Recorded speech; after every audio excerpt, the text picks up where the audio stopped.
अधर्म चाहे कितना भी शक्तिशाली दिखता हो, वास्तव में वो धर्म के सामने कुछ भी नहीं। धर्म के हुंकार मात्र से अधर्म का क्षण भर में सफाया हो जाता है। जैसे रात्रि में चाहे कितना भी अंधेरा हो, प्रातः काल सूर्योदय होते ही सूर्य की रोशनी की एक किरण पड़ते ही सारा अंधेरा क्षण भर में समाप्त हो जाता है। ऐसे ही जब धर्म रूपी सूर्य चमकता है तो धर्म का सारा अंधेरा क्षण भर में समाप्त हो जाता है। इसलिए इस व्यासपीठ से डांट ठोक करके मैं कहता हूँ कि हम सबको धर्म की रक्षा करनी चाहिए, क्योंकि धर्मो रक्षति रक्षिता। जो धर्म की रक्षा करता है, धर्म उसकी रक्षा करता है। और ध्यान दीजिएगा, धर्म इस संसार में केवल एक ही है, सनातन धर्म ही इस धरा पर एकमात्र धर्म है। धर्म कभी दो नहीं हो सकता, धर्म एक ही है और वो है सनातन धर्म। बाकी सब मत है, पंथ है। और यदि कोई मत, कोई पंथ सनातन धर्म की आस्थाओं, भावनाओं और परंपराओं पर आघात करने का, प्रहार करने का दुस्साहस करता है तो वो मत, वो पंथ, वो अधर्म है। क्योंकि वेद प्रणीहितो धर्मो यदर्मस्तस्य विपर्ययः वेदो नारायण साक्षात स्वयं पूरित सुश्रमः। वेद विहित सनातन धर्म ही इस धरा पर एकमात्र धर्म है। और धर्म के विरुद्ध जो कुछ भी होता है वो सब अधर्म होता है। अधर्म केवल दिखने में शक्तिशाली लगता है, वास्तव में वो बड़ा कमजोर होता है। इसलिए मेरे हिंदू भाइयों, हम कब तक ऐसे सोते रहेंगे? अब समय आ गया है जागने का, मिलकर के एकजुट होकर के सनातन धर्म की शक्ति का परिचय देते हुए अधर्म को जड़ से उखाड़ फेंकने का समय आ गया है। मिलकर के एकजुट होकर के इस देश को, इस राष्ट्र को हिंदू राष्ट्र बनाने का। केवल बातें करने से कुछ नहीं होगा, अब समय आ गया है कार्य पर लग जाने का। उनके 50 देश हैं, तब भी वो हमारे इस देश पर कब्जा करना चाहते हैं, हमारे धर्म पर आघात करके, हमारे सनातन धर्म पर प्रहार करके। और हमारी जन्मभूमि, कर्मभूमि, देवभूमि, तपोभूमि, मातृभूमि, सर्वस्व भूमि ये भारतवर्ष, क्या हम इसको हिंदू राष्ट्र नहीं बना सकते? सुन लो सारे विदर्भियों, हम हिंदू हैं और ये हिंदुस्तान हमारा है। यदि इसको हमसे छीनने का किसी ने दुस्साहस भी किया तो ये जो हाथ, ये भुजाएं जो भगवान को प्रणाम करने के लिए झुका करती हैं, यही हाथ, यही भुजाएं अधर्म को, अन्याय को कुचलना भी जानती है। गर्व से कहो मेरे हिंदू भाइयों, हम हिंदू हैं और हिंदुस्तान हमारा है। हिमालयान् समारभ्य यावत् हिंदु सरोवरम तम देव निर्मितम देशम हिंदुस्तानम प्रचक्षते। उनके 50 देश है, 50। क्या हम एक हिंदू राष्ट्र नहीं बना सकते? और कमाल की बात तो ये है बंधुओं कि उनके 50 देश हैं, लेकिन किसी एक देश में भी सुख शांति चैन अमन नहीं। 50 देश हैं, लेकिन किसी एक देश को आप देख लो जिसमें सुख शांति हो, कहीं सुख शांति नहीं, क्योंकि उन्होंने अधर्म का आश्रय किया।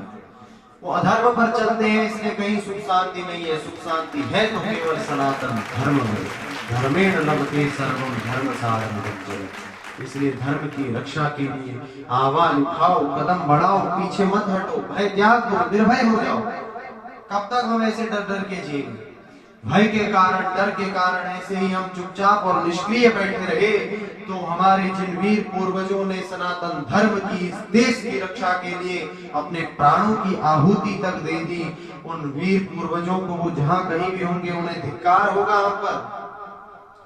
और भय के कारण ऐसे ही हम चुपचाप और निष्क्रिय शांत खड़े रहे तो जो हमारी आने वाली पीढ़ी है, हमारे जो पोते पर पोते होंगे, उन सबको हम पर धिक्कार होगा कि हमारे पूर्वज इतने कायर थे जो सनातन धर्म की रक्षा के लिए हमेशा पीछे हटते रहे, मुंह छिपाते रहे, भागते रहे। क्या हमारे वीर तरुण वीरों और वीरांगनाओं का रक्त नहीं बह रहा है जिन्होंने सनातन धर्म की रक्षा के लिए अपनी जान की बाजी लगा दी? यदि बह रहा है तो क्या अधर्म और अन्याय को देख करके उस रक्त में उबाल नहीं आता जो सनातन धर्म की रक्षा के लिए हम हमेशा ठंडे पड़े रहते, शांत बैठे रहते? बंधुओं, एक दिन तो ये शरीर शांत ही होना है, निष्क्रिय ही होना है।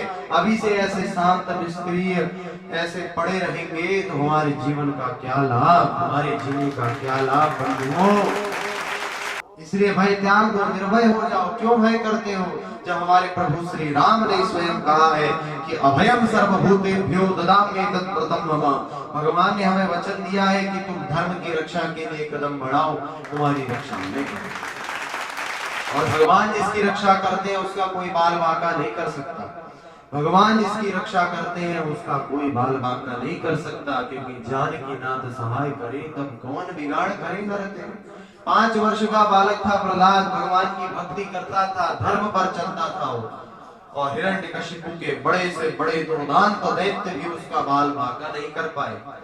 ये तो संसार के कुछ तुच्छ विधर्मी है, ये हमारा क्या बिगाड़ेंगे, ये हमारा बाल बांका भी नहीं कर सकते। इसलिए बंधुओं, भय त्याग कर निर्भय हो जाओ और सनातन धर्म की रक्षा के लिए आवाज उठाओ, कदम बढ़ाओ। गीता में भगवान ने कहा है कि यदा यदा हि धर्मस्य ग्लानिर्भवति भारत अभ्युत्थानम धर्मस्य तदात्मानं सृजाम्यहम्। जब जब इस धरा में धर्म की हानि और अधर्म की वृद्धि होगी, तब तब धर्म की रक्षा के लिए मैं अवतार ग्रहण करूंगा और अधर्म का विनाश करके पुनः धर्म की स्थापना करूंगा। लेकिन भगवान कहीं दूर थोड़ी है जो भगवान को आना पड़ेगा। भगवान तो हम सब के भीतर है, हम सबके हृदय में विराजते हैं प्रभु श्री राम। कहो जरा दोनों हाथ उठा करके जय जय श्री राम। इसलिए अपने हृदय में विराज रहे प्रभु श्री राम का स्मरण करो और दोनों हाथ उठा करके सनातन धर्म की रक्षा के लिए आवाज उठाओ, एकजुट हो जाओ, कदम बढ़ाओ। और पता है, जब जब हम हिंदुओं ने अपने प्रभु श्री राम का नाम लेकर के सनातन धर्म की रक्षा के लिए एकजुटता दिखाई है, वास्तव में अधर्म के पसीने छूट गए। राम मंदिर को ही देख लो, 500 वर्षों से हम हिंदू संघर्ष कर रहे थे लेकिन एकजुट नहीं थे। आज जब पूरे देश के हिंदू थोड़े ही एकजुट हुए तो देखो अयोध्या में राम मंदिर बना कि नहीं। कहो जरा दोनों हाथ उठा करके जय जय श्री राम। इसलिए धर्म की रक्षा के लिए हमेशा आवाज उठाओ, कदम बढ़ाओ, पीछे मत हटो। और आवाज नहीं उठा सकते तो हमारे जैसे जो कुछ लोग आवाज उठाते हैं उनका सहयोग करो, समर्थन करो, हमारा सहयोग करो।